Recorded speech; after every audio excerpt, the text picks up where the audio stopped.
Did you know that there's an entire field of neuroscience based on manipulating, studying, and influencing the way that you think? Hi, my name is Dr. Maylis. I have my PhD in neuroscience and behavior. Let's talk about the field of neuromarketing. So, neuromarketing is a field which studies the brain and ways to predict or manipulate how the brain thinks, especially as it pertains to purchasing and decision making. The roots of this field can be traced back to the 1990s and 2000s when they were doing consumer neuroscience. So, they were studying how the brain responds to things like advertisements, products, and brands. For decades, people have already been exploring how your emotions and your perceptions, many of which are subconscious, influence the way that you might purchase stuff. And scientists were using a couple of different techniques and tools to study how your brain responds to things like advertisements, one of which is fMRI, which is a tool to measure changes in blood oxygen levels as a marker or indicator of activity in the brain. Another technique is called EEG, and this is basically applying electrodes to the scalp and measuring the electrical activity of your brain in real time. You might have heard of a study called the Pepsi paradox, and this is where they put people in an fMRI machine and gave them soda to drink, and they had to say, which soda did you like better? When the brand of the soda was not known,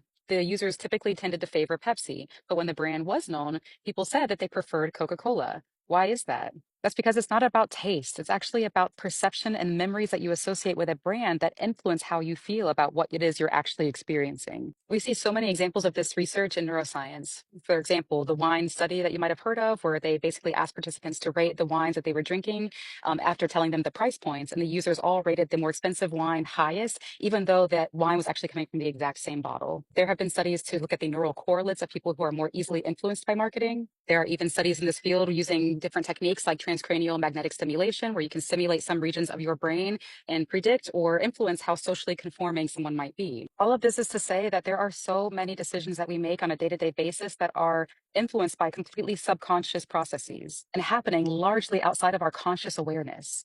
As a neuroscientist, I am a little bit concerned about how marketing, especially giants like Facebook, Amazon, and Google, are employing neuroscientists like me to basically influence, manipulate people into buying things and changing the way that we think about certain social issues. There is very little transparency in how these teams operate and what they are working on, and that really does concern me. For example, does anybody remember in like 2012 when Facebook influenced 200,000 people by altering their news feeds without their permission?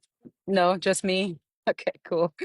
And I think this is so juicy for a couple different reasons. One, isn't it so interesting that we have a criminal justice system that's like, hey, you have free will, you should know better, everything that you do is your personal responsibility. But when it comes to advertising and selling people things, suddenly the United States gets really deterministic and it's like, oh, we can literally stimulate some of your brain regions and make you more impulsive. We can literally manipulate you through advertisements to make you more likely to buy something.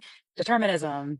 Two, this might be my own personal belief, but it does seem like the field of advertising, consumer neuroscience, and neuromarketing are really exploiting the fact that most people have a really hard understanding or really struggle to understand their own internal processes. We were never taught things like how to assess your own level of emotional arousal, how to engage in emotional regulation, how to check in with yourself about how you feel, and how to understand the degree to which subconscious processes affect every aspect of your waking life.